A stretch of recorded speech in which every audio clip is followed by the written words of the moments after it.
Dear students, in this video session, we will study about the three different topics which are there in module number 4. First one is Substance of National Water Law. The second topic is Other Key Issues. And the third one is National Water Policy. So first we will see what is this National Water Law. So in this topic, we mainly come across why water law, which means to say that what is the necessity of making this law on water. First one is water is a basic requirement for survival. As we all know that in order to have water, we need to have some laws which are to be followed. Second is under Indian Constitution, water is primarily a interstate conflict subject and the need of a national consensus on water sharing principles. So under the Constitution of India, it is having some of the rights where the water is everyone's right, and there is also a conflict in between the different states where some of the water principles are to be shared between the two states or the two nations or two districts. Third is several states enact laws on water which are quite divergent in their perspective. So there are some of the states where they make their own laws depending upon the different perspective. So depending upon the prevailing condition in a particular state, they have their own water laws. The fourth one is the threat to the vital resource by the generation of waste through various uses of water and severe pollution and contamination cost. See, as the water is freely available, we human beings are making it to pollute very easily. That is, we are just dumping the waste into the water where a finite resource is getting depleted. So in order to conserve this or in order to avoid the pollution of the water, we need to have this water laws. Fifth is a long-term environmental, ecological and social implication of effort to augment the availability of water for human use. So the water is essential to each and every living being. So with this context, the environment and the ecological aspects are also should be kept in mind before making use of the water. So this is also very necessary. Sixth is the equity implication of the distribution, use and control of water, equity between users, user area sectors, states, countries and generations. So there must be a equality in the water distribution where each and everyone should get the water. So in order to have a control on water, in order to get the equality between the different users and also the state sectors and the country and also the different generations, the water law is very important. So these are all some of the points which tells us why the water law is very essential. Next, coming to the nature or scope of this water law. The proposed national water law is not intended to centralize water management or to change the state-center relations. It is not only proposed in order to maintain the state-center relationship, but in order to maintain the centralized water management system, this water law is very essential. This is not intended to exclude the necessary administration, machineries and institutional structures, penal provisions. However, the law is intended to be justiciable in the sense the general principles and the priorities laid in the directive principles are to be concerned by the state and the center. So it is not only intended, means it is implemented in order to have only the administrative mechanism and institutional roles, but it is mainly intended to have the judiciable sense, that is judicious the water has to be used in a proper manner so that directive principles of both the states and the central are considered. So this is about the nature and scope of the water law. Next topic is how this law will be enacted. So once we know that the water laws are there, how it has to be enacted.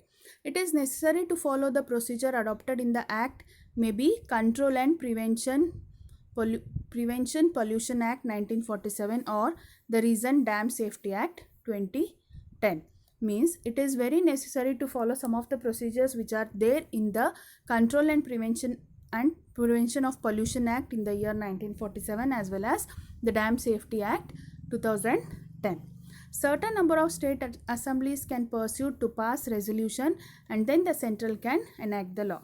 There is a right of each and every state where they can have their own rules and regulations on the water law, and which later it will be under the central policies. So this is about the substance of national water law, why this national water law is necessary, the nature and the scope of this national water law, and how this will be enacted. So we'll go to the second topic, that is other key issues.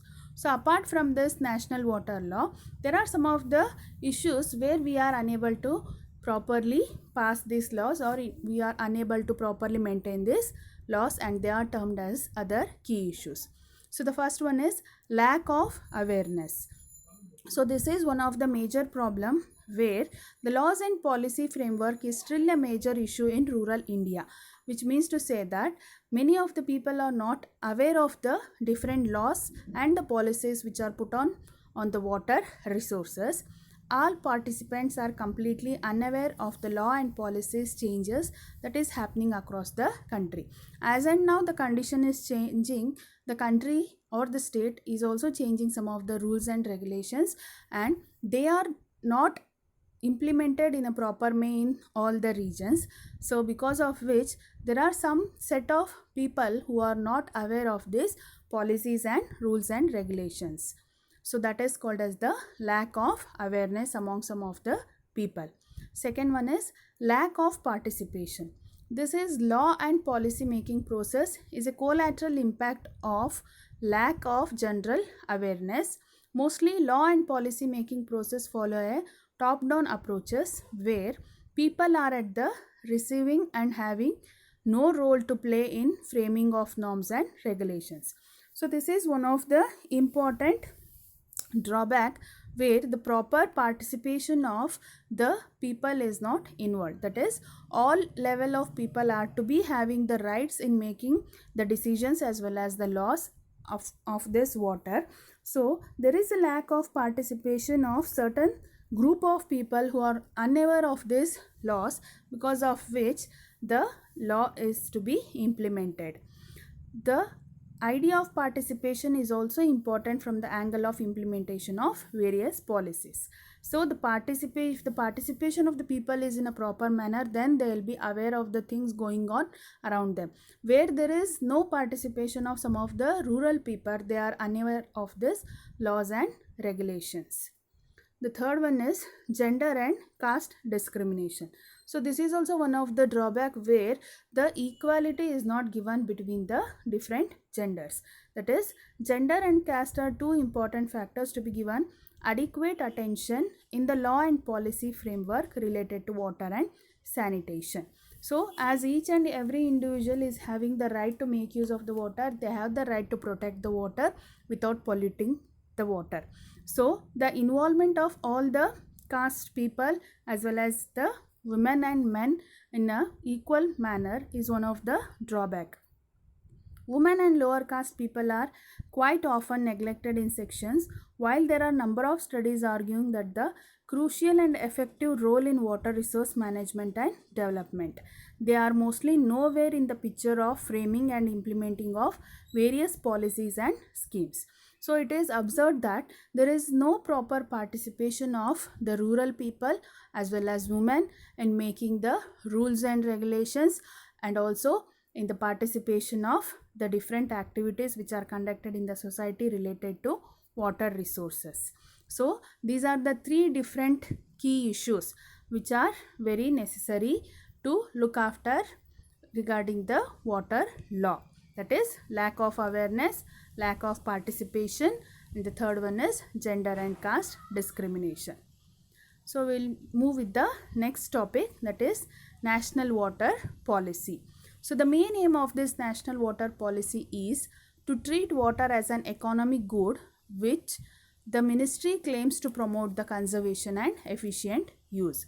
So the water is considered as an economic good where it has to be having some of the conservative and efficient use.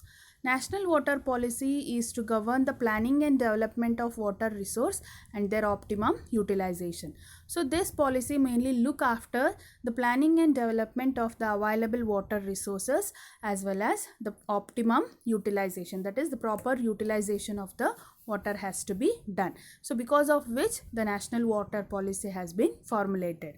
So the first national policy was adopted in 1987 September and further promoted it with corrections in the year 2000 and updated in 2002 and later in 2012.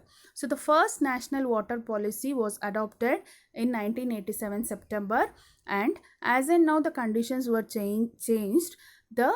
In the year 2000 it has been again corrected, and then again it is updated in the year 2002, and finally the draft was ready by the year 2012. So the provisions are intended for privatization of water delivery services, which is being criticized from various quarters. So there are many different provisions which are mainly privatized, which mainly look after the water resource management.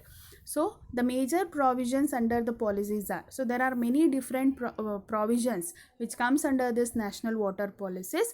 So we'll see one by one what are they. First one is envisage establish a standardized national information system with a network of data banks and database. So here exists a data banks and the database which nearly collects the data of all the water resources information of a particular area, based on which the data will be stored and then it can be utilized. Second one is resource planning and recycling for providing maximum availability. So in order to provide water in a good manner for each and every individual, there are some of the provisions which mainly think about the resource planning, that is in order to provide the water the proper planning has to be done, where again they are thinking about the recycling in order to provide the water which can be at a maximum level. Third one is to give importance to the impacts of the projects on human settlement and environment. There is another provisions which mainly thinks about the settlements, that is the human settlements as well as the environment. So without affecting the human settlements as well as the environment, the water has to be properly provided. Fourth is guidelines for the safety of storage dams and other water related structures. It is also very important to see that the storage structures such as dams and reservoirs, they are also to be made in a proper manner, where there are certain guidelines before constructing the dams, so that the safety of the dams as well as the reservoirs are also to be considered. Sixth is regulate exploration of groundwaters. So it is not permitted by the government that when and where we want the water, it cannot be extracted from the ground surface. There are some of the rules and regulations in order to extract the groundwater resources. Sixth is setting water allocation priorities in the following order. So as we are living in the society, we need water for different activities which are carried out in the society and for different uses. So based on the priorities for which the water is very essential, in that manner we need to provide the water. So the order of that priorities are as follows. First one is for the drinking water. A human being cannot survive without the water. So the drinking water facilities, that is very important, which has to be in a safe and pure manner. Second one is irrigation. For the production of food crops, irrigation is the main activity which is involved in the production of the food items, so that the irrigation is also taken consider while providing the water facilities. Third one is hydropower generation. So the water is also used as a source for the generation of electricity, and it also should be taken care. And fourth one is navigation. Navigation is for the transportation purposes. Even the water is used as a platform, so that it can be used for the transportation of many import-export businesses. Next, last one is the industries and other miscellaneous uses. So industries are the one which are providing us the raw materials or some of the finished products which are very essential for our livelihood. So these are all different sectors where the priority has to be taken in this order in order to maintain the available water resources. Seventh one is the water rates for surface water and groundwater should be rationalized with due regard to the interest of small and marginal farmers. So agricultural activities, there are some of the laws or some of the revenue which is collected from the farmers where it is different for different sectors. That is, even we are paying the water bill. So depending upon the usage, the surface and the groundwater should be rationalized. That is, the rates for water has to be fixed in a proper manner, and this is also one of the provision which is very essential in this water laws. So these are all some of the points which tells about the different provisions which comes under this national water policies. Next, coming to the India's draft national water policy 2012. So as we have learned that there is a draft which is prepared after so many corrections. The final draft was prepared in the year 2012 of the national water policy, and we will see what are some of the things which are included in this draft. So Minister of Water Resources, Government of India in January 2012 released a draft national water policy for the consideration and opinion of state governments and other stakeholders. So by considering the opinions of the stakeholders as well as the state governments, the final draft was prepared in the year 2012, that is in the month of January. Key items in the draft policy include, so what are the discussions which are done, and finally what are the things which are decided by this policies. Since 2012 draft is the review of 2002 draft, here priorities are given for water allocation. So the main aim of this national water policy draft was to give the importance for the water allocation based on the priorities. So first one is, the center would like water budgeting and auditing to be made mandatory, and for each state government to put a regulator for water allocation, water use efficiency and physical and financial sustainability of water resources, with a mechanism to establish a water tariff system and fix the criteria for water charges. So it is collecting the revenue from each and every individual depending upon the water resources which are utilized. A particular tariff is fixed for each and every users or each and every sectors who are making use of the water, so that the water budgeting and the auditing can be made mandatory for each state governments, as well as they have to put the regulations for the water usages. Second is, the draft is made to change the current attitude towards water recharging both among the government agencies as well as the public, especially the farming communities. So as we know that once we use the water, it is exhausted, which takes years to again recollect. So with this intent, the attitude towards the recharging of the water has to be changed. So based on the farming communities, because in farming activities, that is in the case of agricultural activities, most of the water is wasted. So in order to check that, the government agencies along with the public sectors, they are having some of the drafts, or they have some of the rules and regulations which are looked after by the government agencies. Currently, heavy underpricing of electricity leads to wasteful use of both electricity and water, which this draft also hopes to reverse. See, even the electricity is also very wasted in case of the agricultural activity, where the people are not aware of the resources available. So again, this has to be cut down, so that the draft is also mentioned about the wasteful usage of the electricity and the water. Next is, the water related services should be transferred to community and or private sector with appropriate public private partnership model. So both the national public and the private sectors, along with their partnership, there are some of the services which are to be passed to the communities from this involvement of the public and the private partnership models.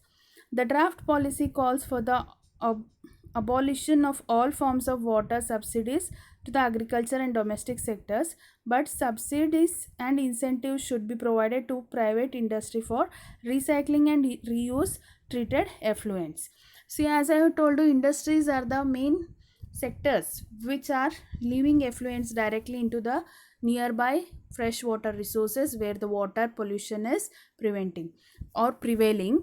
So in order to check this, the subsidies from the government organization should be given to the industry so that the recycling of the water can be easily passed. So these are all some of the points, that is the key items which are mainly mentioned in the National Water Policy Draft 2012. So this is about the topic. First one is substance of national water law, and the second topic is other key issues, and the third one is national water